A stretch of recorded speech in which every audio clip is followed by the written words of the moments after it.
Bismillahirrahmanirrahim. Assalamualaikum warahmatullahi wabarakatuh.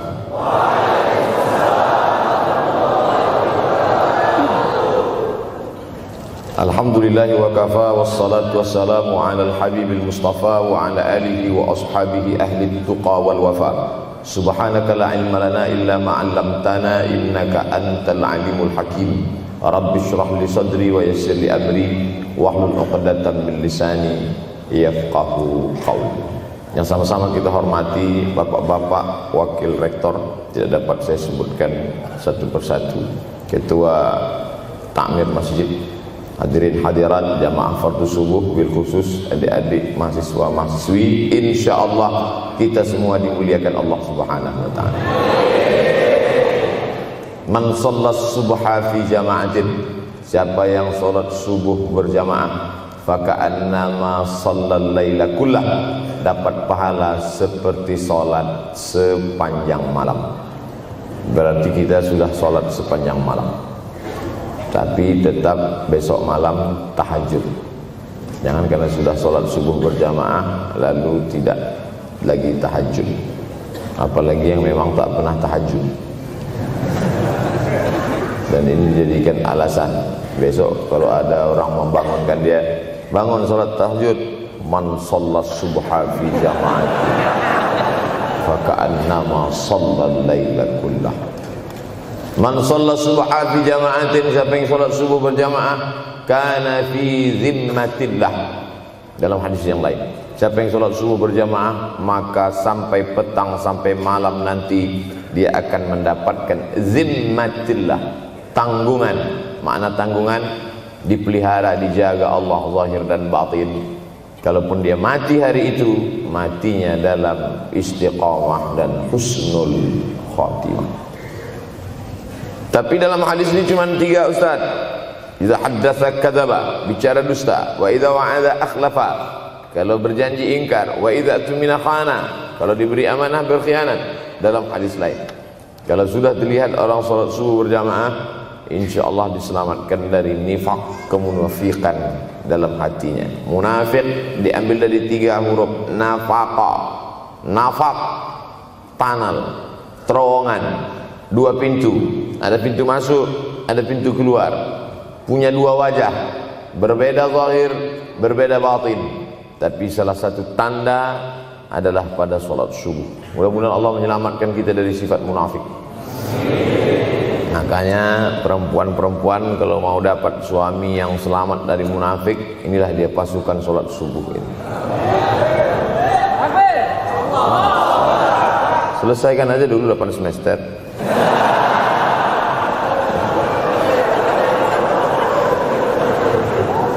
Imam Abu Ja'far Al-Barzanji menulis dalam syairnya, walamma tamma min hamlihi, ketika sempurna hamil Aminah, syahrani 2 bulan, ala ashhuril aqwalil marwiyah, menurut riwayat yang masyhur, tufiya bil madinatil munawwarati abuhu Abdullah, meninggallah abuhu, bapaknya, bapak Nabi Muhammad SAW, Abdullah bin Abdul Muttalib bin Hashim bin Abdi Manaf bin Qusay, di kota Al-Madinah Al-Munawwarah. Ketika itu usia Nabi 2 bulan dalam kandungan.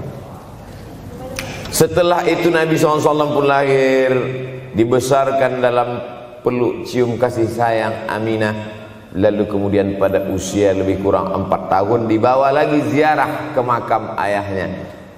Dan dalam perjalanan pulang dari ziarah itu meninggal pula Aminah. Apa pelajaran yang ingin diambil dari kematian ayah dan ibu Nabi ini? Banyak analisa sesuai dengan ilmu orang masing-masing.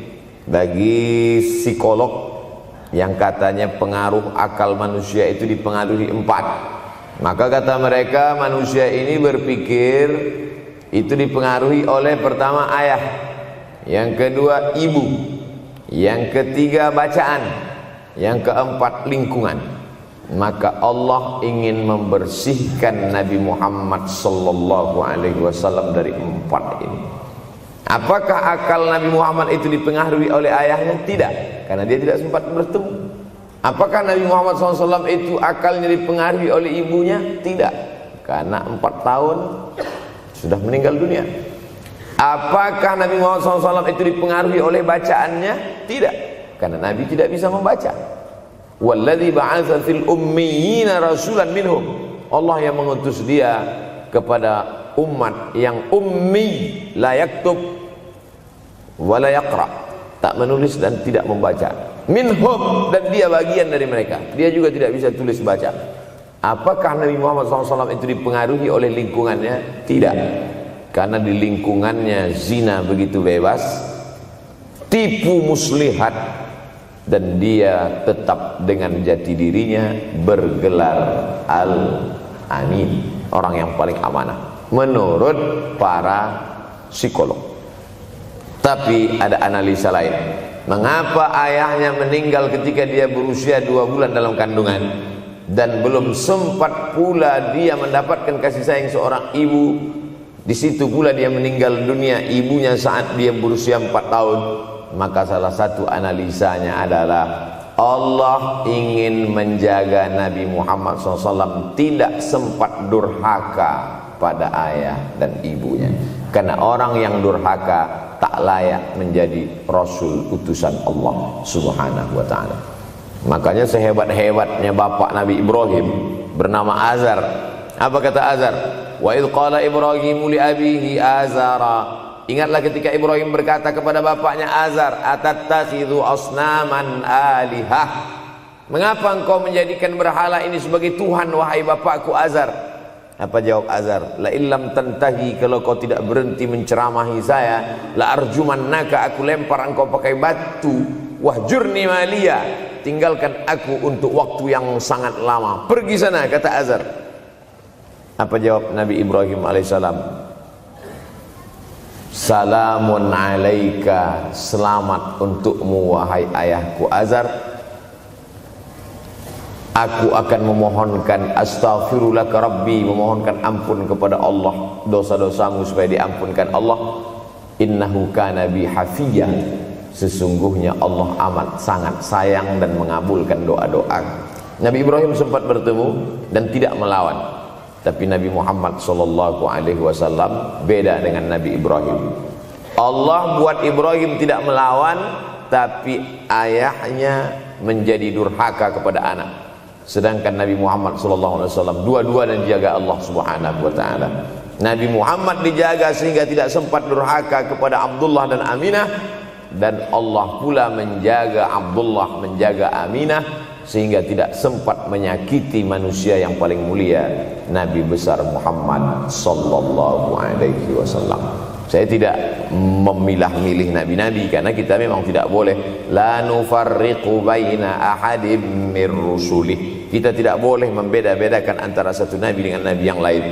Lalu yang membedakan itu siapa? Allah Subhanahu wa ta'ala. Dari cara panggilnya saja berbeda. Kalau Nabi Adam dipanggil Allah, ya Adam uskun anta wa zawjukal jannah. Nabi Yahya dipanggil Allah, ya Yahya khudhil kitaba biquwwah. Nabi Isa dipanggil Allah, ya Isa inni istafaituka 'alan nas. Tapi Nabi Muhammad sallallahu alaihi wasallam, Allah tidak pernah manggil dia ya Muhammad. Allah panggil dia dengan 2 sebutan. Pertama, ya ayyuhar rasulu balligh, wahai rasul. Dalam panggilannya yang lain, ya ayyuhan nabiyyu jahidil kuffar. Bukan kita yang membedakan, Allah yang membedakan cara panggilan untuk Muhammad sallallahu alaihi wasallam. Begitu juga dengan berdoa. Kalau Nabi Musa alaihissalam, dia yang berdoa, Rabbis shrahli sadri, lapangkan dadaku, wa yassirli amri, mudahkan urusanku. Tapi Nabi Muhammad tidak berdoa, Allah langsung memberi. Apa kata Allah? Alam nashrah laka sadrak. Apakah belum kulapangkan dadamu? Wa rafa'na laka dzikrak, kami angkat beban. Alladzi anqadha dhahrak, yang membebani pundakmu.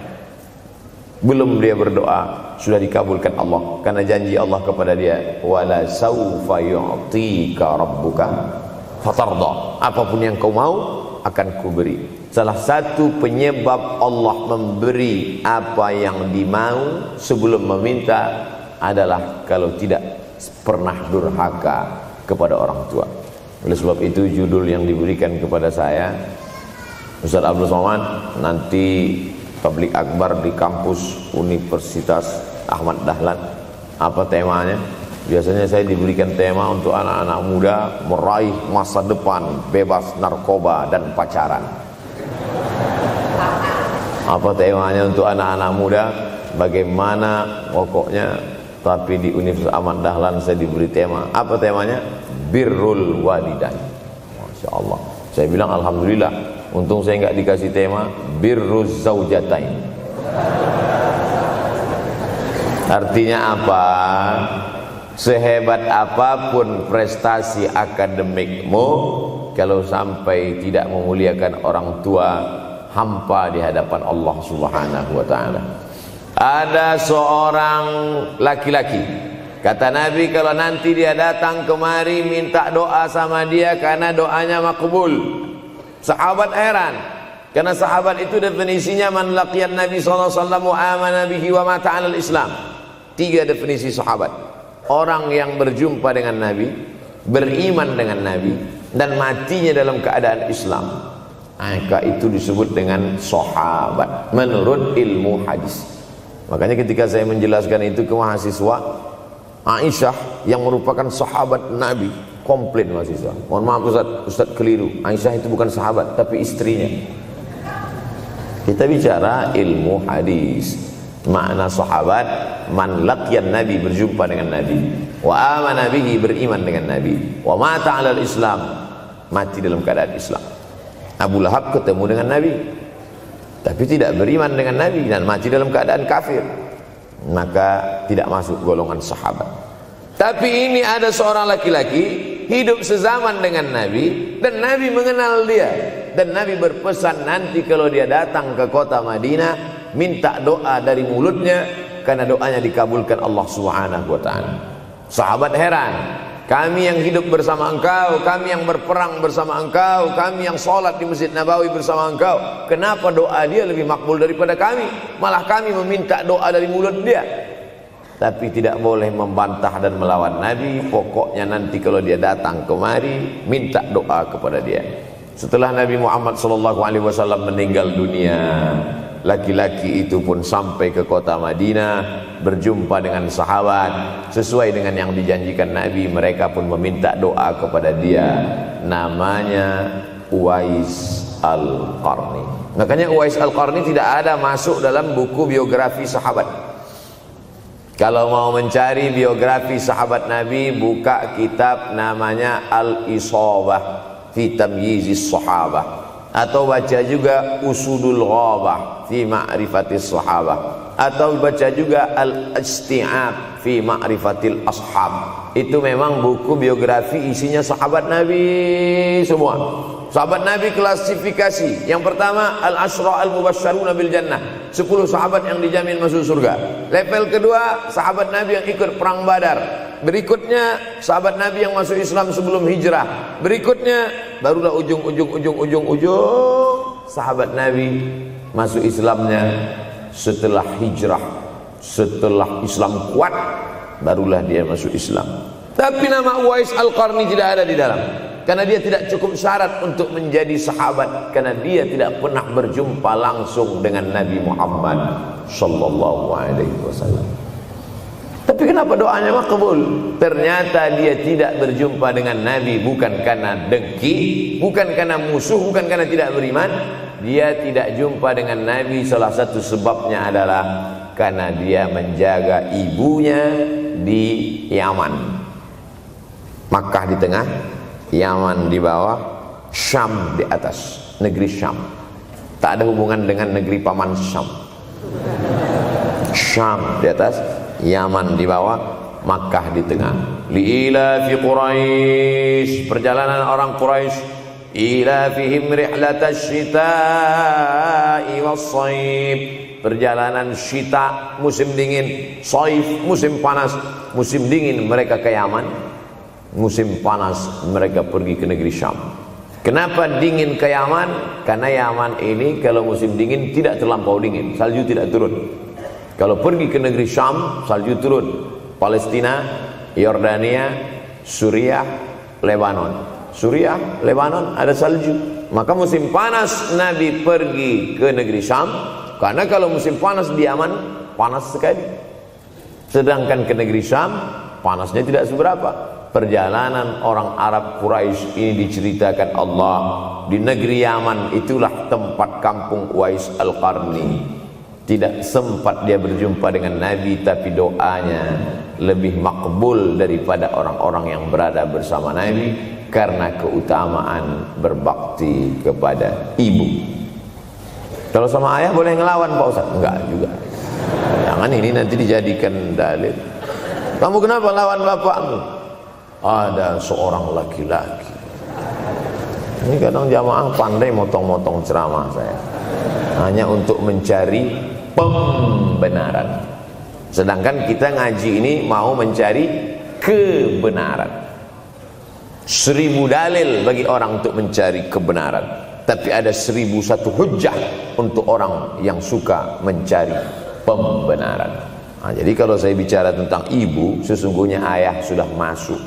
Karena tanpa ayah kita juga bukan apa-apa dan bukan siapa-siapa. Walaupun jatah ayah sepertiga, sedangkan ibu lebih daripada itu. Man ahaqqun nas bi husni suhbati. Siapa orang yang paling layak mendapatkan baktiku ya Rasulullah? Ummuka. Summa man, siapa lagi? Ummuka. Summa man, siapa lagi? Ummuka. Summa man, abuka. Itu yang menyusun itu Nabi SAW, bukan saya.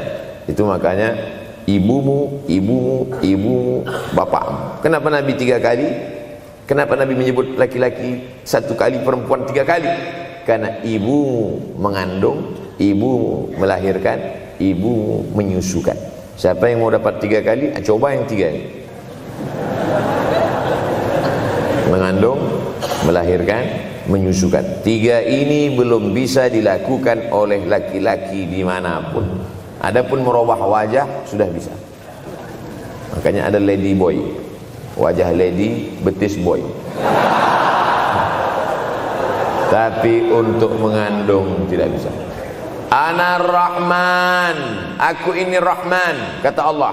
Syaqaqtur rahim wa ja'altu lahu isman min ismi. Aku ciptakan satu makhluk di dalam perut perempuan, maaf, namanya rahim, dari namaku. Ini yang belum bisa dibuat dokter dimanapun di dunia ini, menciptakan rahim, belum bisa. Andai terpecah rekor ini, maka kebanggaan luar biasa bagi LGBT. Tidak bisa, sampai hari kiamat tidak akan bisa, janji Allah. Karena Allah mengatakan dalam hadis qudsi, Ana Rahman ja'altu lahu isman min ismi. Maka ada satu makhluk dalam perut perempuan yang diciptakan, diambil dari Asmaul Husna. Sehebat-hebatnya laki-laki, dari ujung rambut sampai ujung kaki tidak ada di tubuhnya ini yang diambil dari Asmaul Husna, tak ada. Bahwa namanya dari Asmaul Husna ada, Abdus Somad. Tapi ada makhluk di badannya diambil dari Asmaul Husna, itu hanya ada pada perempuan. Oleh sebab itu perempuan luar biasa. Makanya kampus Universitas Ahmad Dahlan memuliakan perempuan. Mana perempuan? Di atas letaknya. Makanya saya tidak terlalu berani mendongak ke atas. Begitu hebatnya perempuan. Perempuan adalah ibumu, perempuan adalah istrimu, perempuan adalah anakmu, perempuan adalah adikmu. Maka saat engkau memuliakan perempuan, engkau sedang memuliakan 4 aspek dari kehidupan.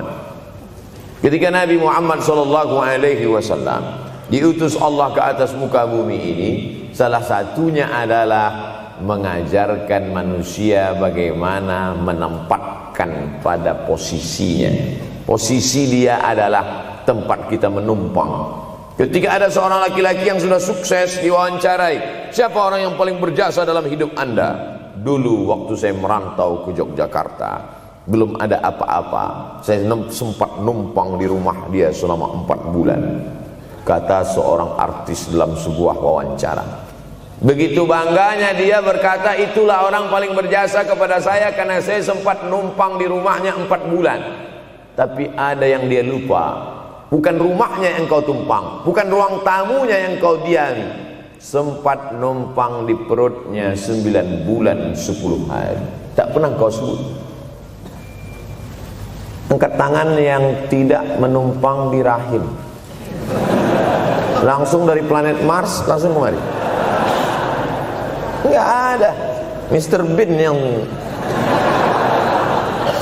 kita semua sehebat apapun pernah menumpang di perutnya. Oleh sebab itu makanya dosa yang paling mengerikan adalah kalau ada orang jual sabu-sabu, peminum khamar, di dunianya bahagia, happy, senang. Itu Ustaz, pengedar narkoba, hidupnya aman, adem, ayam, tentram. Di akhirat azabnya baru diberikan Allah Subhanahu wa taala. Ada orang yang pelakor senior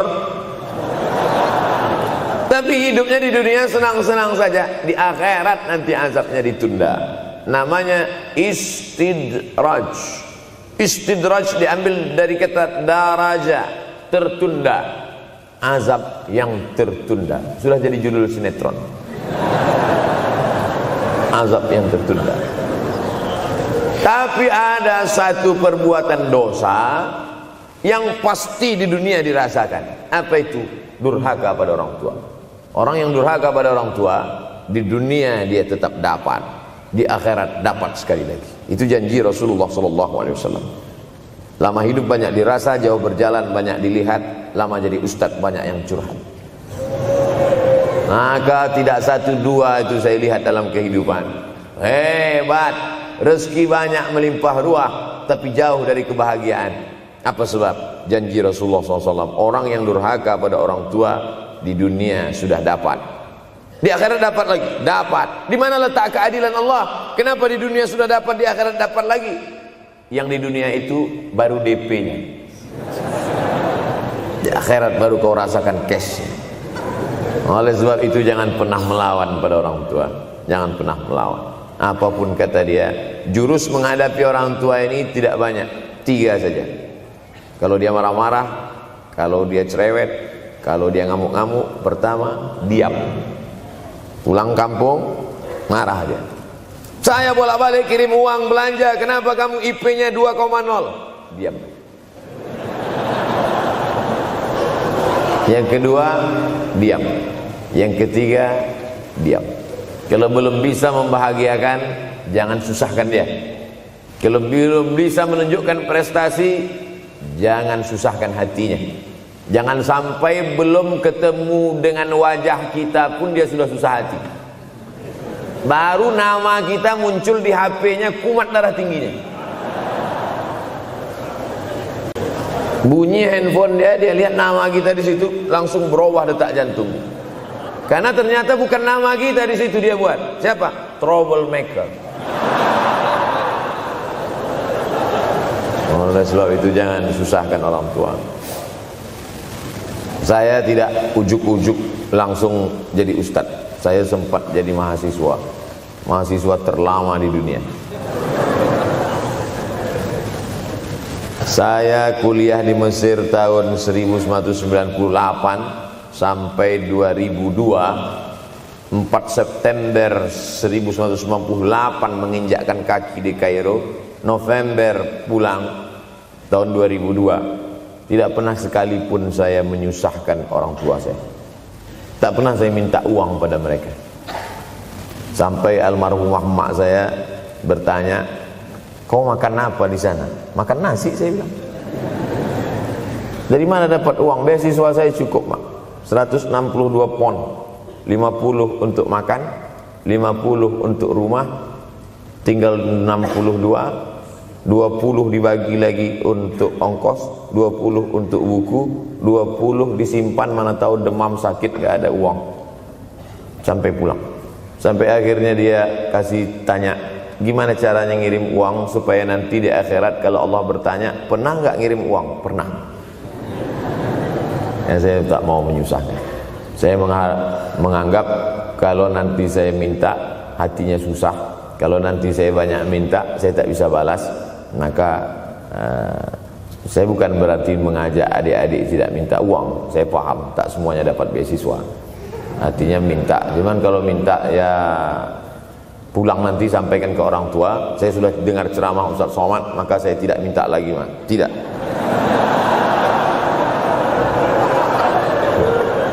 Tapi tolong dirapel setahun sekali aja. Kalau mau merasakan bagaimana sayang mereka, coba hilangkan sayangnya itu agak 1 bulan, 2 bulan, 3 bulan, itu baru terasa. Karena sifat manusia ini kalau sudah tidak ada baru terasa. Judul lagu Roma. Kalau dia masih ada di depan mata kita, masih dekat dengan kita, kita merasa dia biasa-biasa saja. Tapi kalau dia sudah tidak lagi ada, itu barulah. Oleh sebab itu coba kalau mau merasakan, kasih tahu dia, papa, mama, untuk biaya kuliah saya 1 semester ini tolong jangan kasih dulu. Saya mau jual koran dulu. Saya mau kerja di Dorsmir dulu. Saya mau kerja loper dulu. Saya mau susah-susah dulu. Seketika saat kita tahu susahnya itu, tetes peluh keringat, air mata, di situ loh baru kita tahu, oh ternyata perjuangan mereka ini luar biasa. Saya tidak bicara ceramah saja, tapi dalam kehidupan saya pribadi dulu saya laksanakan, saya pernah buat, saya pernah kerjakan. Tapi tidak saya rencanakan itu, saya harus begini, tidak. Memang bagian dari takdir hidup. Mungkin tidak minta uang itu karena jauh ke Mesir. Kalau seandainya dekat, sering juga minta. Nah, memang dikondisikan saya untuk terbang jauh ke Mesir, lalu kemudian setelah jauh itu tidak meminta, tapi kemudian setelah pulang berjumpa, sempat bersama orang tua. Bulan Maret 2019 kemarin baru meninggal dunia ketika saya sedang ceramah di Madura, Pulau Madura, diundang oleh sahabat saya, kakak kelas di Mesir dulu, Dr. Fauzi Tijani. Dan pagi itu rencananya mau ziarah ke makam Kiai Khalil di Pulau Madura. Begitu mau ziarah langsung dapat SMS segera pulang karena orang tua meninggal dunia.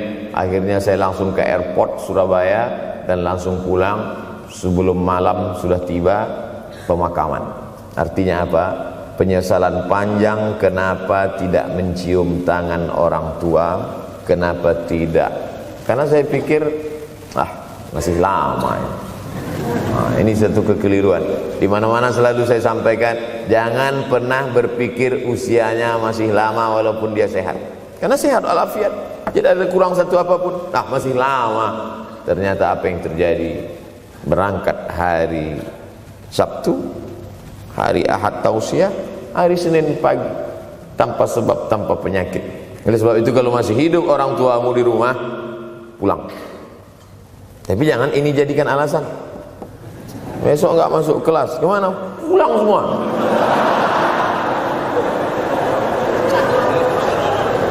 Pulang sesuai dengan kondisi, situasi dan keadaan. Pulang. Kalau masih bisa membahagiakan dia apa makanan kesukaannya, belikan. Suka makan apa dia? Belikan. Itu yang dia inginkan. Andai kita gendong dia dari Yogyakarta berangkat ke kota Makkah, sampai di Makkah tawaf 7 putaran, dari Safa ke Marwah, pulang lagi ke Jogja, belum tentu dapat membayar sekali teriakan dia saat mengeluarkan kita ke alam dunia ini. Jadi banyak orang terlalu membanggakan. Saya sudah banggakan dia Pak Ustaz, saya sudah bayarkan ONH-nya. Berapa? Baru DP-nya. Sudah merasa berbakti kepada orang tua? Belum. Makanya digunakan kata birrul walidain. Kenapa Allah tidak menggunakan kata husnul walidain? Hasan baik, jayyid baik, thayyib baik, khair baik. Tapi yang dipakai birrul walidain. Hanya satu-satunya kata untuk orang tua dipakai birrul walidain. Karena kata birru adalah sifat Allah Subhanahu wa taala. Makanya di antara Asmaul Husna ada Al-Barrut Tawwab. Allah yang punya sifat itu. Maka kita diharapkan berakhlak seperti akhlak Allah Subhanahu wa taala. Addabani Rabbi fa ahsana ta'dibi. Allah mendidik aku menjadi beradab sehingga adabku penuh. Allah Subhanahu wa taala tidak ada puji Nabi Muhammad SAW. Hai Muhammad yang salat tahajudnya sampai kakinya bengkak. Hai Muhammad yang hajinya tidak ada. Apa kata pujian Allah untuk Nabi Muhammad SAW? Wa innaka la'ala khuluqin azim. Akhlak agung dan mulia. Oleh sebab itu tak ada gunanya prestasi S1, S2, S3, postdoktoral, profesor kalau tidak berbakti kepada orang tua. Makanya orang tua itu levelnya langsung setelah Allah. Wa qadha rabbuka alla ta'budu illa iyyah. Langsung wa bil walidaini ihsana. Ihsan. Lihat lagi penggunaan kata ihsan dalam hadis Nabi. Jibril alaihissalam datang, rambutnya tidak berdebu, bajunya sangat putih bersih, tapi tidak ada orang yang kenal. Diriwayatkan oleh Sayyidina Umar ibn al-Khattab radhiyallahu anhu, aku melihat ada seorang laki-laki rambutnya sangat hitam dan bajunya sangat putih, tapi kami tidak ada yang kenal. Ini tiga indikasi ini menunjukkan kebingungan. Kalau ada orang rambutnya sangat hitam dan kita kenal, berarti dia memang orang situ, memang tinggalnya di situ. Tapi dia kalau orang perantau, rambutnya pasti berdebu karena tinggal di gurun pasir. Sekarang kan banyak tuh anak-anak muda yang rambutnya berdebu. Itu berarti orang jauh, bukan orang Jogja. Bajunya sangat putih, tapi kami tidak kenal. Kalau bajunya agak-agak kotor, berarti dia musafir. Pantas kalau kita tidak kenal. Tapi bajunya sangat putih, berarti dia memang orang situ. Tapi kami tidak kenal. Kata Umar bin Khattab, rambutnya sangat hitam, bajunya sangat putih, tapi kami tidak kenal. Dan dia duduk berhadapan dengan Nabi, lututnya dekat dengan lutut Nabi, tapi kami tidak kenal. Dia bertanya tentang iman, dia bertanya tentang Islam, dia bertanya tentang ihsan. Setelah selesai baru Nabi bertanya, Umar, ya, kamu tahu siapa tadi yang datang bertanya tentang iman, Islam dan ihsan itu? Tidak, Jibril yu'allimukum dinakum. Tadi yang datang itu adalah Jibril alaihissalam. Orang selevel Umar bin Khattab tidak kenal Jibril. Ada orang Indonesia baru ketemu Jibril.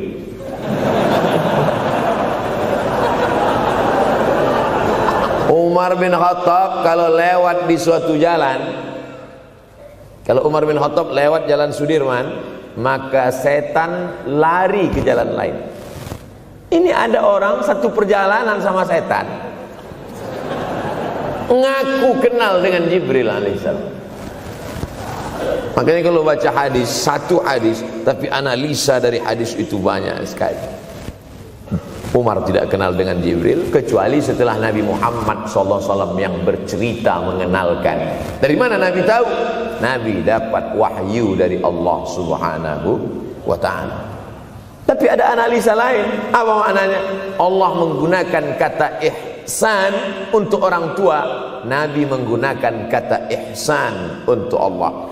Ihsan untuk Allah, anta'budallaha ka'annaka tarah, kau sembah Allah seakan-akan engkau melihat dia. Fa in lam takun tarah, kalau kau tidak bisa melihat dia, fa innahu yarak, sesungguhnya dia yang selalu melihatmu. Tidak pernah putus ihsan. Ihsan Allah kepada kita, tidak pernah putus pengawasan Allah. Bagaimana ihsan kita kepada orang tua? Tak pernah putus bakti walaupun dia sudah meninggal dunia. Makanya kita tetap membaca walaupun dia sudah masuk liang lahat, jam 2 malam bangun, Rabbil firli wali walidayya warhamhuma kama rabbayani shaghira. Ada seorang sahabat Nabi namanya Sa'ad. Sa'ad sudah jadi bahasa Indonesia. Banyak juga orang Indonesia laki-laki sifat Sa'ad. Orangnya Sa'id, artinya bahagia. Sa'adah, kebahagiaan. Jenenge sapa? Sangadah. Itu dari bahasa Arab. Sa'adatun, bahagia. Datanglah seorang laki-laki bernama Sa'ad menjumpai Nabi sallallahu alaihi wasallam. Ya Rasulullah, wahai Rasulullah, ummi matat, ibu saya sudah meninggal dunia.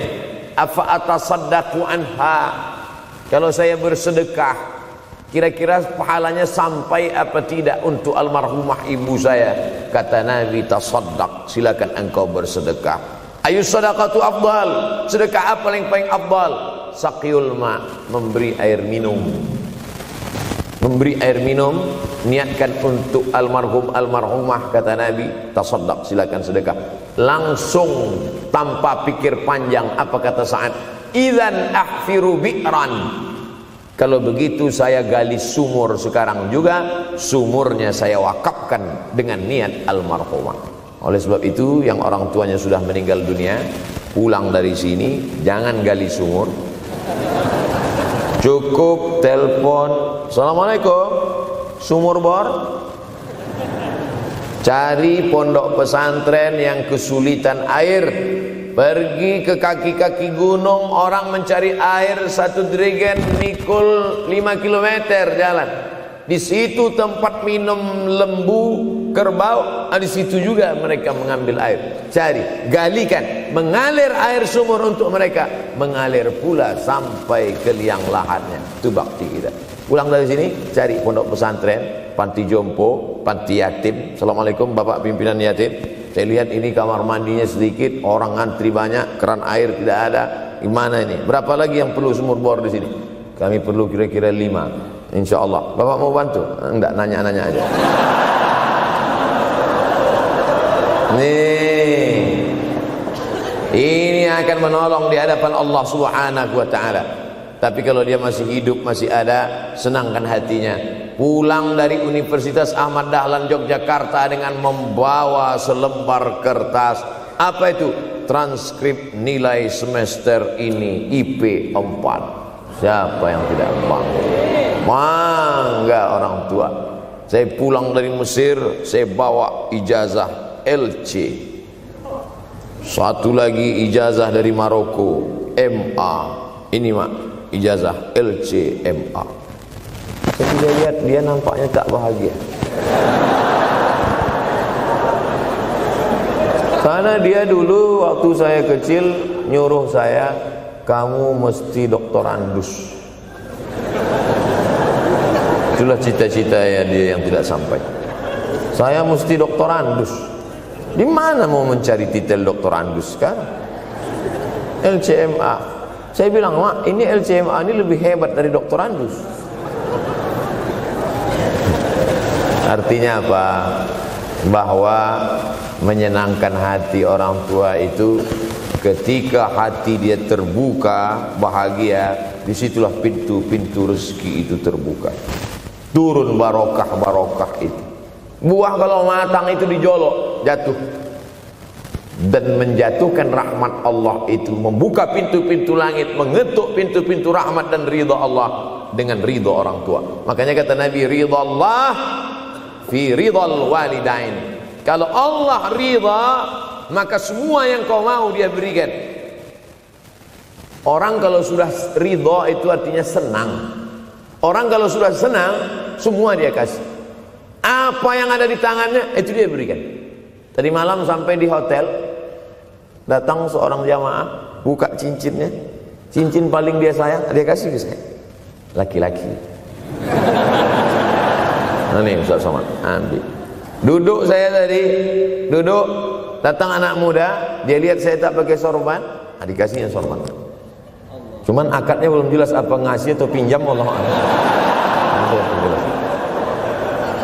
Orang kalau sudah senang hatinya, semua dia kasih. Begitulah orang kalau sudah dapat ridha Allah Subhanahu wa ta'ala. Kita baru berharap dapat ridha Allah. Makanya habis salat subuh selalu diajarkan, raditu billahi Rabba, aku ridha engkau sebagai Rabbku ya Allah.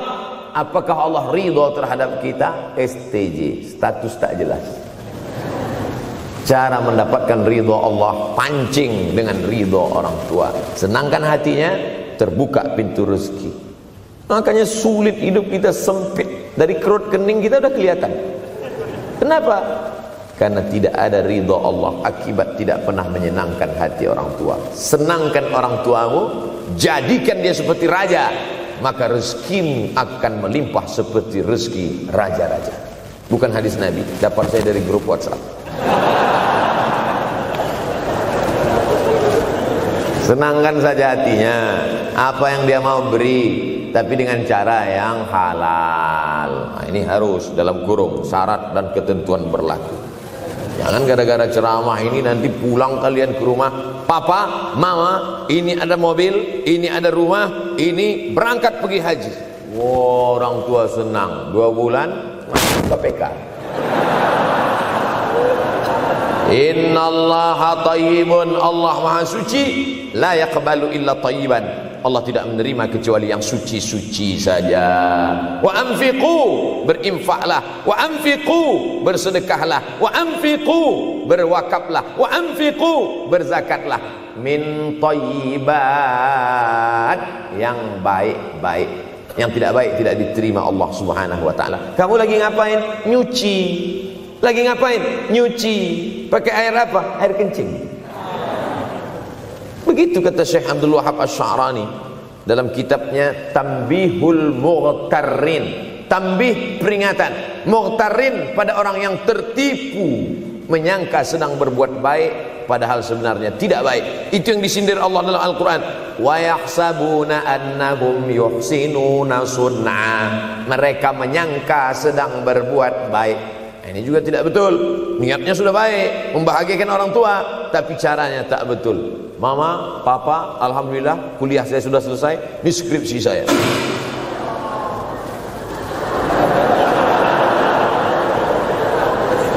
Masya Allah. Bayangkan kalau kiamat tiba-tiba terjadi. Begitulah agaknya terkejutnya kita. Kiamat terjadi tapi belum sempat berbakti kepada orang tua. Dosa belum sempat meminta maaf. Silap dan salah berapa kali kita kencing di kainnya yang bersih. Berapa kali dia tidak jadi tahajud gara-gara kita menangis dari Isya sampai subuh. Pakai pengawet nangisnya. Tapi kita tak pernah sadar itu. Kita menganggap kita di dunia ini dibesarkan angin. Kita menganggap kita ini bangsawan, bangsa yang hidup di awan. Berapa kali dia tidak jadi sholat duha gara-gara kita kencing. Berapa kali nasi yang sudah mau disuap masuk ke mulutnya tak jadi. Bahkan dia tidak makan sama sekali. Dan berapa kali makanan dia belikan hanya untuk susu, hanya untuk menyenangkan kita. Pernah kita balas. Dan dia tidak pernah minta balas itu. Oleh sebab itu siapa yang mengingatkan? Abdul Somad diberikan judul berat ini. Judul yang paling berat ceramah tentang orang tua, tentang ibu, tentang ayah. Jarang saya mau menerima judul-judul pengajian. Ini pun dikasih tahu setelah sampai di sini. Maka saya belok-belokkan dikit. Ini air mata udah mau menetes, belokkan lagi. Nanti kalau saya nangis di sini, siapa yang ceramah kalau saya nangis? Oleh sebab itu maka yang orang tuanya masih ada, beruntung dan bertua, bawakan dia rumah makan. Ada sahabat saya namanya Ustadz Lukman di Pontianak, bukan Kuntilanak. Mereka punya program namanya Bawa Ibu ke Rumah Makan. Keren nama programnya. Bawa orang tua ke rumah makan. Nanti hari libur adik-adik anak-anakku sekalian libur, bawa ayah, bawa ibu ke rumah makan. Ketika Ustaz Lukman cerita itu ke saya, Ustaz Somad, kita punya program baru nih. Apa nama programnya Ustaz? Bawa ibu ke rumah makan. Alhamdulillah Ustaz Lukman, seluruh rumah makan di Pekanbaru tempat tinggal saya itu semua sudah saya bawa. Emak almarhumah saya bawa sup tunjang, saya bawa rendang, saya bawa goreng ayam, saya bawa goreng puyuh, saya bawa. Cuman ada rumah makan ular sawah itu yang tak saya bawa singgah. Lain dari itu sudah saya bawa. tak ada penyesalan dalam hati. Senangkan hatinya. Apa pakaian yang dia suka. Orang tua itu tidak minta yang besar, asal ada saja. Pulang dari Yogyakarta sampai ke rumah, ini tadi ada nampak sedikit tanda terkenang. Kalau banyak makan sendiri. Ketika dia senang melihat itu, bahagia hatinya, nampak senyum di tepi bibirnya, pada saat itulah rahmat Allah terbuka. Pada saat itulah ridha Allah datang.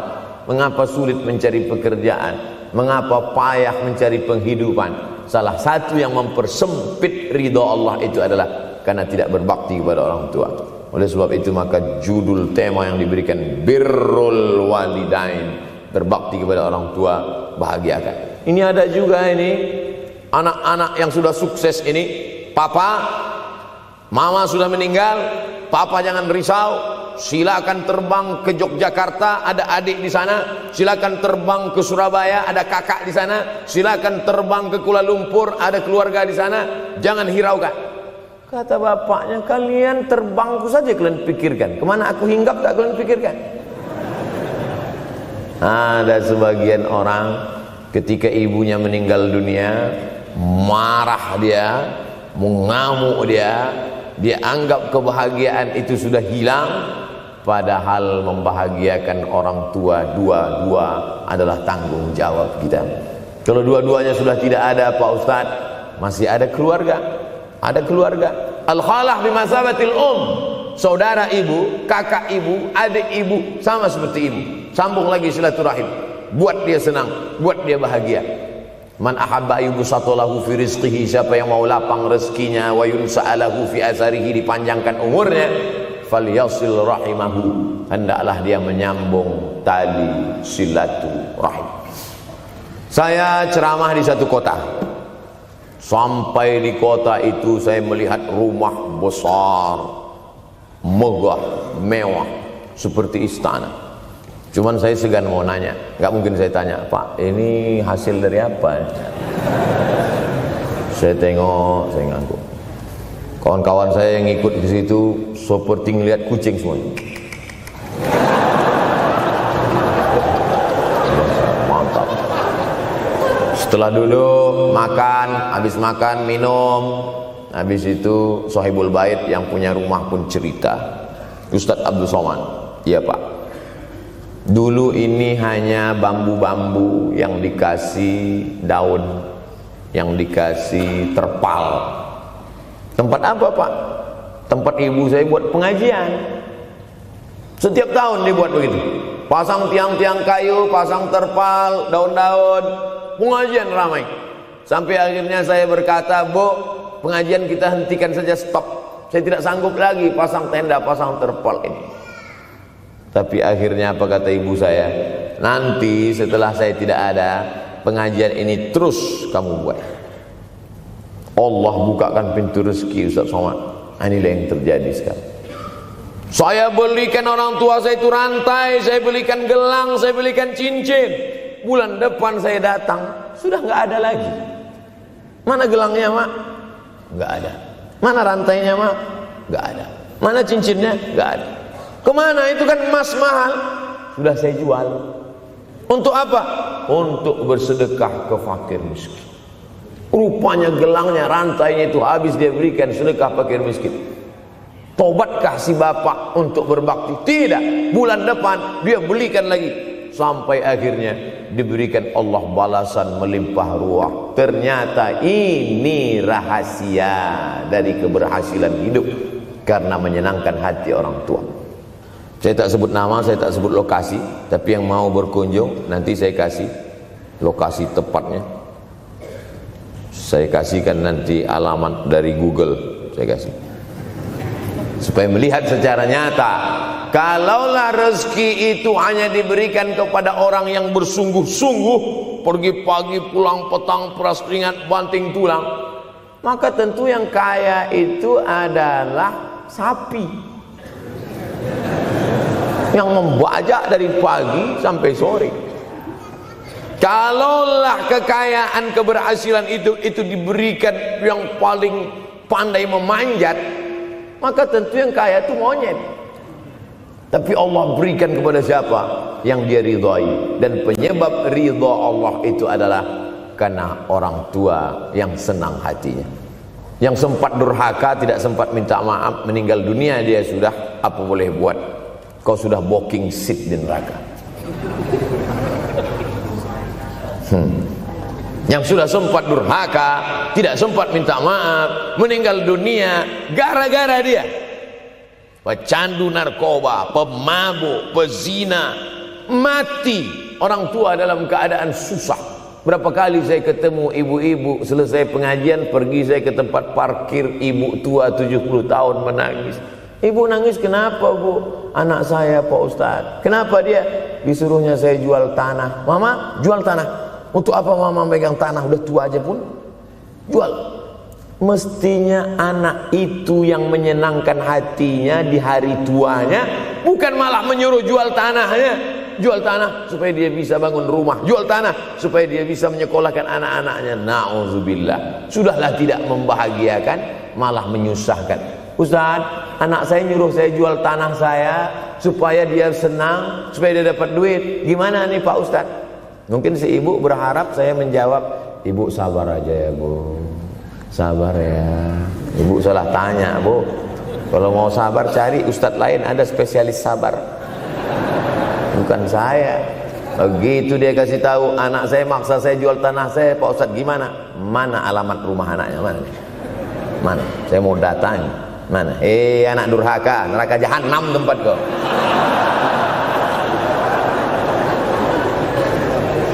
Tak mau dia ngasih alamat. Rupanya dia takut nanti anak saya malah marah sama saya, Pak Ustadz. Saya kasihan. Mudah-mudahan Allah berikan kekuatan pada ibu. Tapi cerita ini bukan satu dua contoh kasus. Ternyata zaman sanggup memperkarakan pengadilan hanya karena sebatang pohon kayu. Atau cuma saya yang dapat berita aja? Adik-adik ada juga dapat kiriman itu? Sanggup memperkarakan sebatang pohon kayu. Padahal kalau kau jual semua kebunmu itu, belum tentu dapat menebus. Datang seorang laki-laki mengadu kepada Nabi Muhammad SAW. Ya Rasulullah, ini bapak saya ini kurang ajar sekali. Bapaknya kurang ajar? Diambilnya harta saya ya Rasulullah. Gimana ini ya Rasulullah? Apa kata Rasulullah SAW? Anta wa maluka li abik.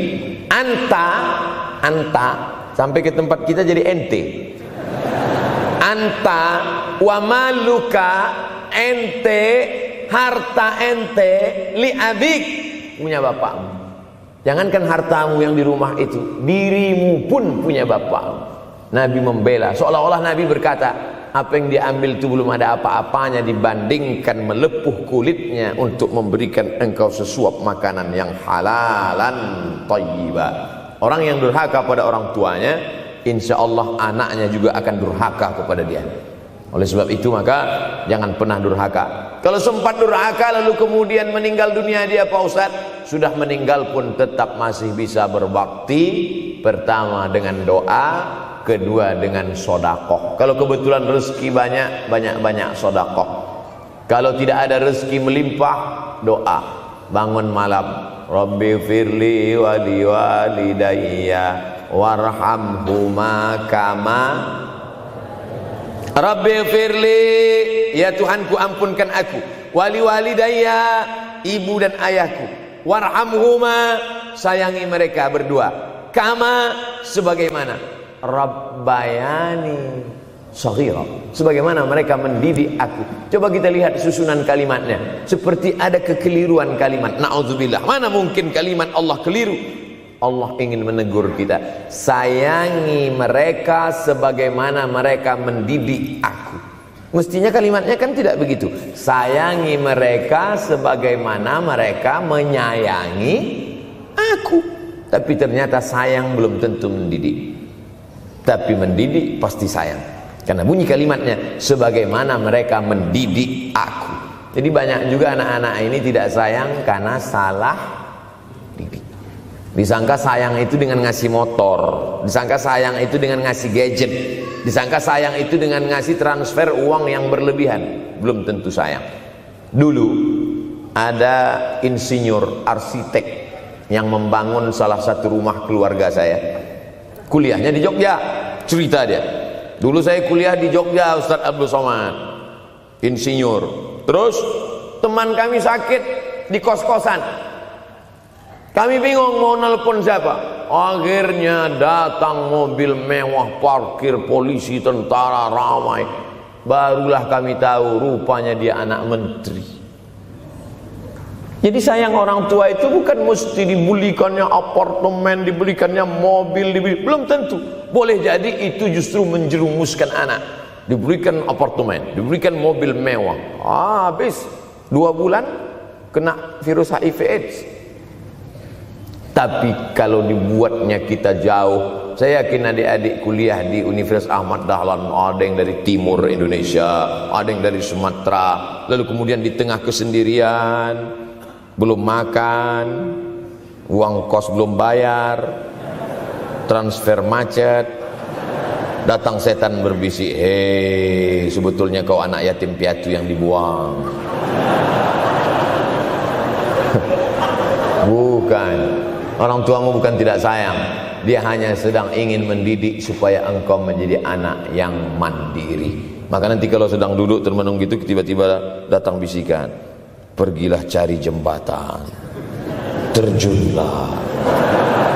Maka saat itu katakan dalam hatimu, lawan, hei setan. Orang tuaku sayang kepadaku, dia hanya ingin supaya aku mandiri. Ada orang tua yang salah didik kepada anak-anak, sampai mengikat tali sepatu pun anak tidak pandai. Baru mau mengikat tali sepatu, sudah diikatkan. Baru mau makan, sudah disuapkan. Akhirnya anak tidak punya keberanian untuk hidup. Harta dia punya, uang dia punya, materi dia ada, satu yang dia tidak punya, tidak ada mental. Tapi anak-anak, adik-adik Universitas Ahmad Dahlan adalah orang yang punya keberanian untuk hidup. Betul?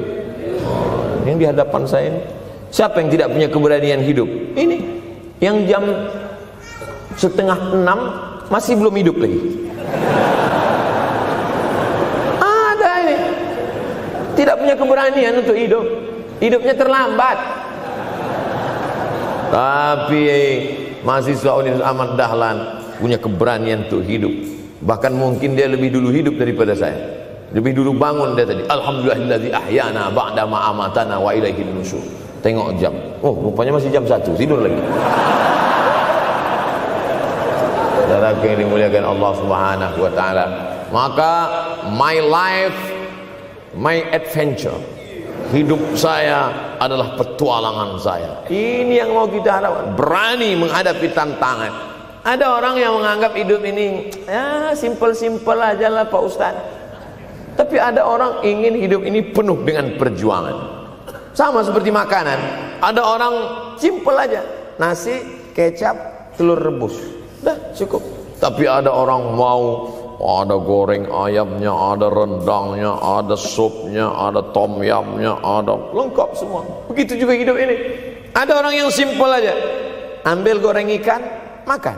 Tapi ada satu lagi enggak, pergi naik mobil sampai ke tepi hutan, naik motor, habis itu nyewa speedboat sampai di tengah laut mancing.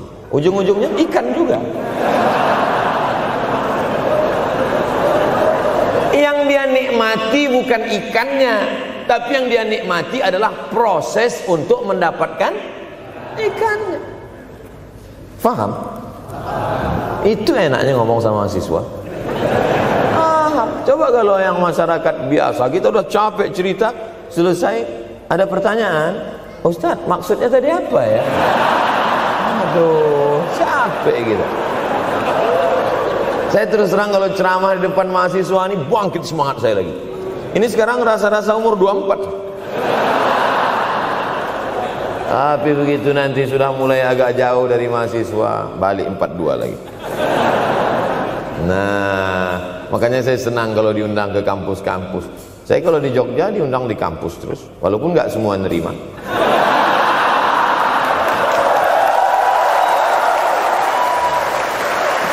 Saudara yang dimuliakan Allah Subhanahu wa taala, maka Kita harus sering-sering bersama. Apa ini takbir? Takbir itu ngusir setan. Tadi saya ceramah jam 4:30. Sekarang sudah jam 5:30 Artinya saya sudah ceramah 70 menit. Ini sudah keluar dari kode etik. Karena di mana-mana saya ceramah 60 menit. Kenapa bisa Ustaz Somad ceramah 70 menit di Universitas Ahmad Dahlan ini? Kenapa? Semangat. Semangat yang membuat kita. Padahal berdiri lagi. Tahan. Belum sarapan lagi. Tahan. Artinya apa?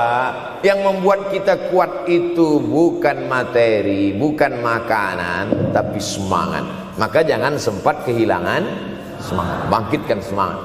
Semangat terus. Semangatnya apa? Semangat ingin membahagiakan orang tua. Kalau lupa, tulis. Biasanya mahasiswa ini kan suka lupa. Tulis di dinding kamar. Semangat bahagiakan calon mertua.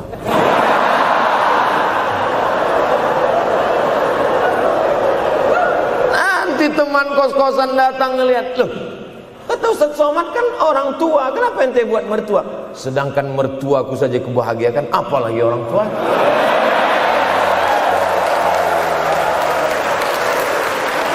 Begitu hebatnya. Cuman kadangnya kita hanya mendapat ini hanya di sinetron-sinetron saja.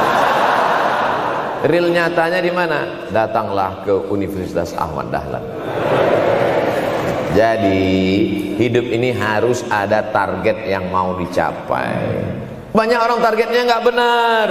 Saya ingin menjadi orang yang punya kepribadian, Pak Ustadz. Rumah pribadi, mobil pribadi. Target bahagiakan orang tua. Gaji pertama kalau kerja nanti umroh. Oh, gitu. Ma, doakan. Nanti kalau aku kerja insya Allah gaji pertama nanti memberangkatkan umroh. Syukur-syukur nggak usah diomongkan dulu, kasih surprise. Senang. Mama, ayah, ini gaji pertama. Dia buka, tengok 700.000.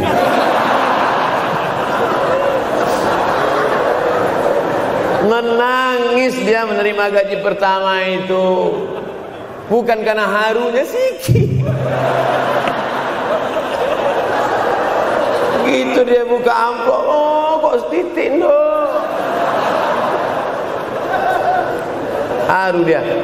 Kenapa setiap mendapat hadiah dari anak, orang tua selalu meneteskan air mata? Karena kita tidak pernah besar dalam pandangan matanya.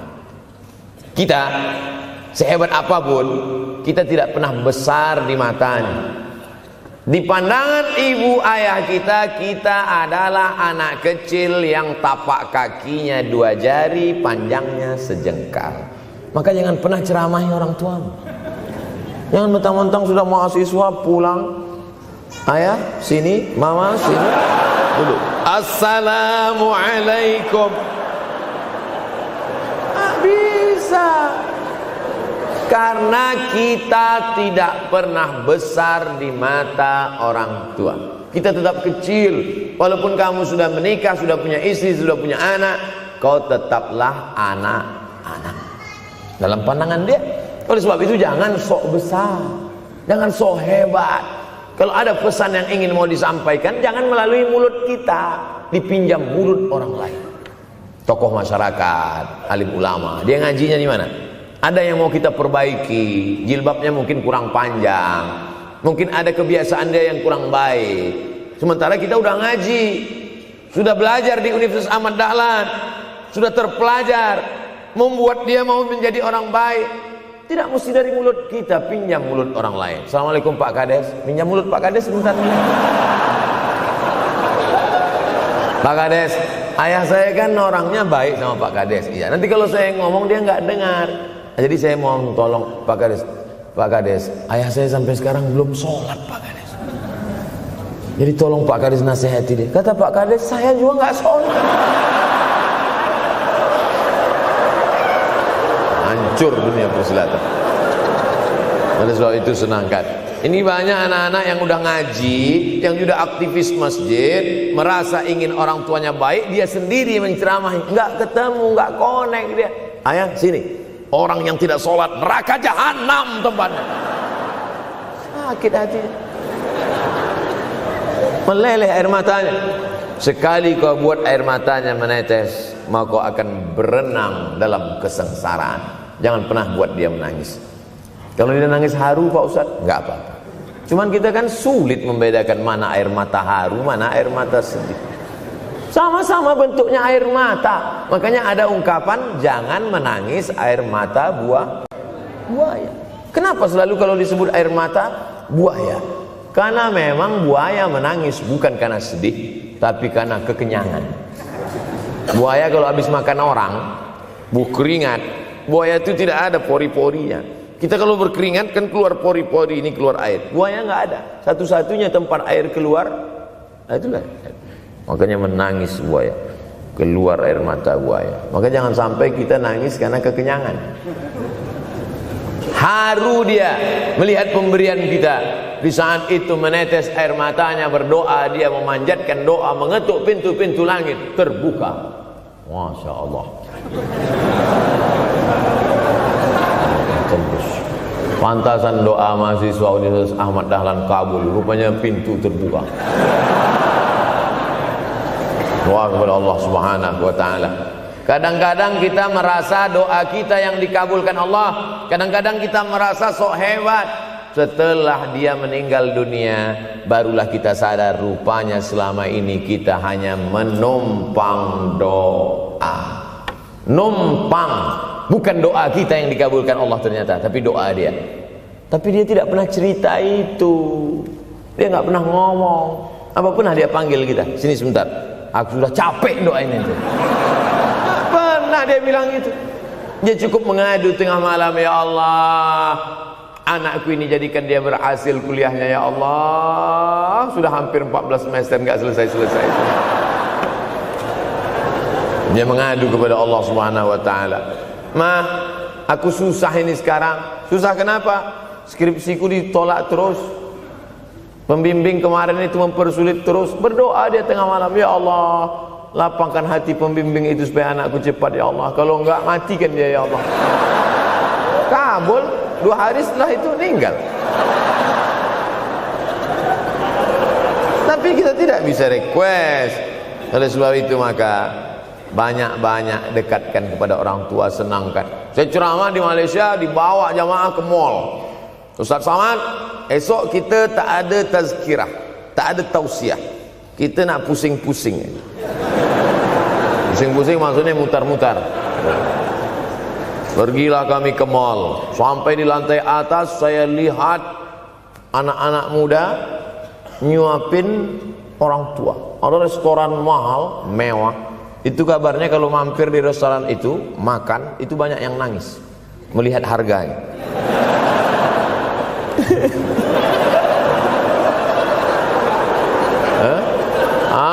Ada saya lihat anak-anak muda yang ganteng-ganteng, perempuan yang cantik-cantik menyuap orang tua. Orang tua yang sudah tak berambut, sudah perempuan tak berambut lagi, rontok saking tuanya, kulit sudah keriput.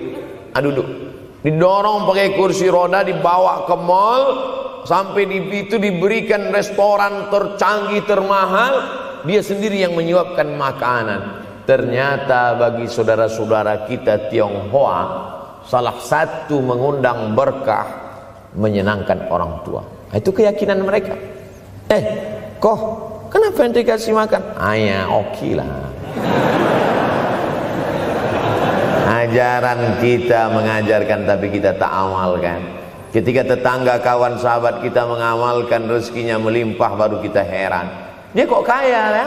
Iyalah, dia kan punya tuyul. Tuyul mana bisa bawa duit banyak? Nih keberkahan. Oleh sebab itu, jangan cuma sekedar ngaji-ngaji aja. Pulang dari sini, kalau memang tinggal di Yogyakarta atau di luar nanti pas liburan, sisihkan uang, bawa dia ke mall, bawa dia ke restoran, senangkan hatinya, bawa dia jalan-jalan. Cuman tetap juga yang logis. Kalau dia udah tua, janganlah dikasih kacang goreng. Sesuaikanlah, agar-agar kasih. Ini nggak perlu dikunyah. Kiri kanan gol, kiri kanan gol. Orang tua bawa kasih kacang, menyiksa itu. Saudaraku yang dimuliakan Allah Subhanahu wa taala, kenikmatan yang terbesar adalah ketika orang tua masih ada bersama kita. Kalau sudah tak ada, nanti saat Idul Fitri, Allahu Akbar, Allahu Akbar, Allahu Akbar, la ilaha, barulah menetes air mata. Mama. Saya kalau sudah menengok orang menangis terlalu berlebihan mengenang orang tua, ini pasti ada, kalau bahasa kampung kami, something wrong. Pasti ada sesuatu ini. Karena orang kalau sudah habis tumpah, dia tidak akan menetes lagi. Tumpahkan kasih sayangmu itu sampai habis ludes, dia tidak akan menetes lagi. Tak ada penyesalan, karena semua sudah kita berikan. Kalaupun menangis hanya tetesan kasih sayang. Tapi kalau sampai mencakar dinding, mama, ini pasti. Saya kalau ada orang yang menyesal sampai mencakar dinding, mau saya antukkan aja kepala yang gede. Dulu waktu hidup kenapa enggak waktu? Sekarang udah mati baru kau menangis, kan? Senanda. Nah, tapi tentu sesuai kemampuan kita, karena kata Allah, la yukallifullahu nafsan illa usaha. Allah tidak membebani orang lebih dari semestinya. Ustaz ceramah sampai jam berapa ini? Sampai jam 6 insyaallah. Saya mau lengkapkan. Jam kita sama tuh. Oh, sama. Jam 6.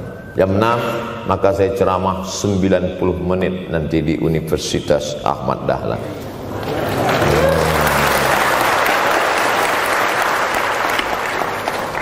Berceramah di Universitas Ahmad Dahlan merupakan suatu kebanggaan bagi Abdul Somad. Kenapa begitu? Saya pengagum Kiai Haji Ahmad Dahlan, termasuk ulama yang saya kagumi. Lalu kemudian,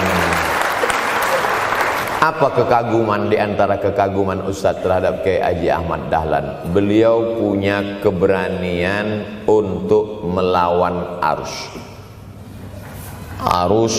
TBC, tahayul, bid'ah, coerafat. Dia berani melawan itu. Dan akhirnya, dan beliau tidak membangun ketokohan. Tidak yang dibangkitkan itu Ahmad Dahlannya, tapi yang dibangkitkan itu metodenya. Yang dibangun itu relnya. Sehingga nanti kalau kereta apinya lapuk, tetap akan ada kereta api baru yang lewat di rel ini. Ini yang dibangun. Dan akhirnya sampai hari ini saya sedang berada di hadapan kereta api yang baru. Ada Thomas.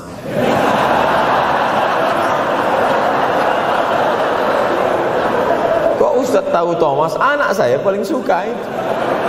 Satu koper kereta. Artinya apa? Bangun rel, maka akan ada lokomotif baru. Dunia boleh berganti, zaman boleh berubah. Idza waqa'an ala ahadikumul qiyamah, kalau kamu sudah mau mati, wa fi yadihi fasilah, di tanganmu ada bibit korma. Sudah mau mati, di tangan ada bibit korma. Apa yang kita lakukan? Ada sebagian orang kalau sudah mau mati, ya wes gua aja lah. Kalau di tanganmu ada bibit korma, gali-gali tanah sedikit, tanamkan. Untuk apa nanam korma sudah mau mati? Bukan kita sempat memakan manisnya, tak sempat bernaung di bawah daunnya yang rindang. Bukan kita yang menikmati, tapi ada orang lain dan pahalanya mengalir ke makam kita. 28.000 ibadah mengalir ke makam Kiai Haji Ahmad Dahlan. Angka 28.000 itu dari mana Pak Ustaz? Angka mahasiswa Universitas Ahmad Dahlan. Ustaz tahu dari mana? Ya makanya kalau orang ngomong tuh dengar. Makanya saya kalau diundang ceramah, Ustaz nanti sebelum ceramah kita ada acara makan dulu. Iya, selama itu saya diam aja. ngumpul-ngumpulkan bahan. Jangan pernah melihat modal materi, tapi kuatkan usaha dan tawakal. Nih, bantuan cuma 6 miliar, tapi ternyata keperluannya berapa? 126 miliar. Tapi buktinya jadi masjid yang besar. Kalau diikutkan modal, mana mungkin cukup? Maka begitu juga dalam menatap hidup ke depan. Kamu kenapa belum juga nikah? Modalnya besar Pak Ustaz. Terus gimana? Nunggu yang gratisan aja lah. Dan begitu, usaha, tawakal, doa. Nah, bagi yang masih lajang, yang mau nikah, itu kalau bisa doanya jangan sir, agak jahar dikit. Ya Allah, umur udah 40. Dengar sama sebelah, loh belum mas katanya, belum. Bodoh.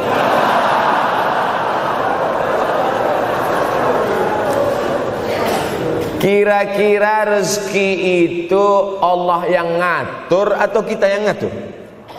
Allah. Makanya di antara Asmaul Husna Ar-Razzaq, yang maha memberi rezeki.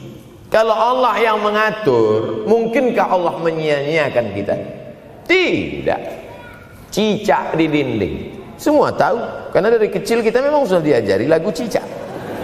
Cicak, cicak di dinding. Ada nggak pernah yang dinyanyikan lagu kadal? Ada. Kenapa mesti cicak? Coba tanya ibu kita yang dulu nyanyikan. Mama, kenapa cicak, Ma? Karena kalau buaya terlalu gede, nak. Kenapa cicak? Dia sedang mengajarkan kita bagaimana cicak dengan segenap kelemahannya. Cicak itu binatang yang lemah, hidupnya aja sungsang. Kita selalu berlawanan dengan cicak. Yang kata kita di atas, kata cicak di bawah. Tapi makanan cicak luar biasa. Apa makanan cicak? Helikopter, nyamuk.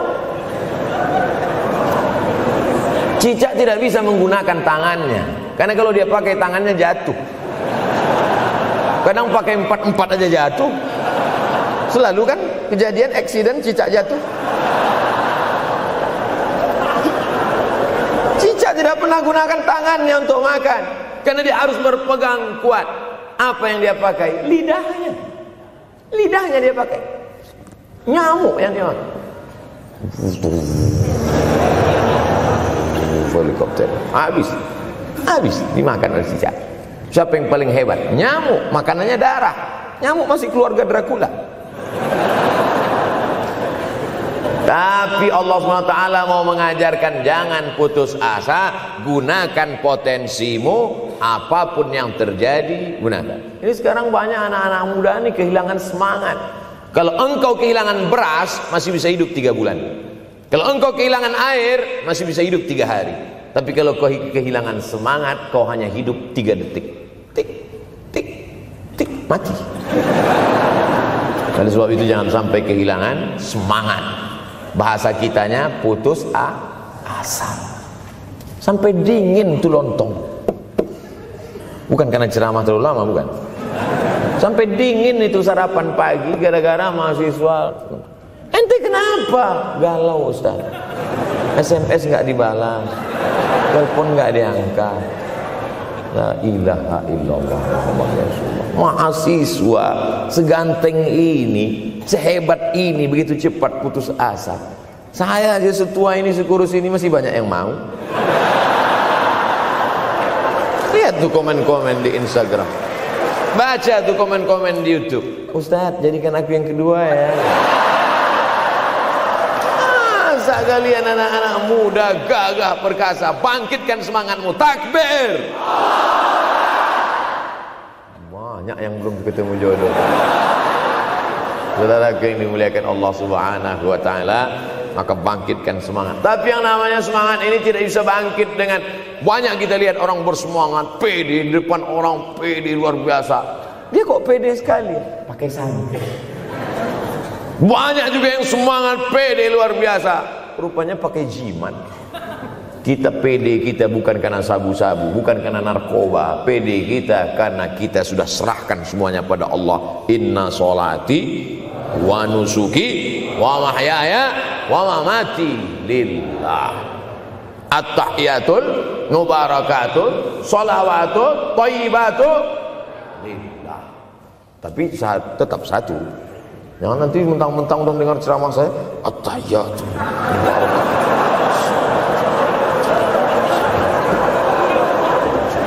Dalam hati saja. Ini bukan punya aku ya Allah, ini semuanya punya Engkau, punya Engkau. Berhasil kalian, sukses kalian, punya apartemen, punya kondominium, punya mobil. Datang teman nanya, hebat ente ya, kaya sekarang ya. La haula wala quwata illa billah. Tapi ngomongnya setelah berhasil.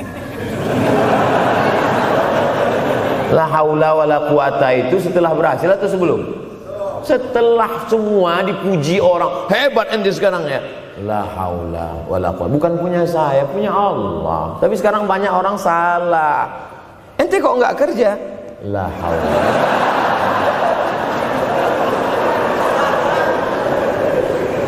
La haula wala quwwata illa billah. Subhanallah, masya Allah, tabarakallah.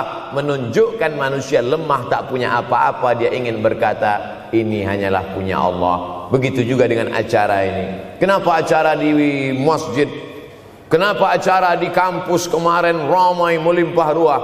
Bukan karena panitia, bukan karena Ustaz Abdul Somad, bukan karena baleho yang besar, tapi la haula wala quwata illa billah. Pulang dari sini, bangkitkan semangat, senangkan hati orang tua, kejar prestasi, terus kuliah. Mudah-mudahan semuanya selalu mendapatkan kebaikan. Amin ya rabbal alamin. Terima kasih atas segala perhatian. Mohon maaf atas segala kesilapan dan kekhilafan. Abdul Somad, hamba Allah yang fakir, mohon maaf. Berpisah kita di tempat ini, tapi kita tak pernah putus dalam persahabatan, karena kita selalu bersama, jauh di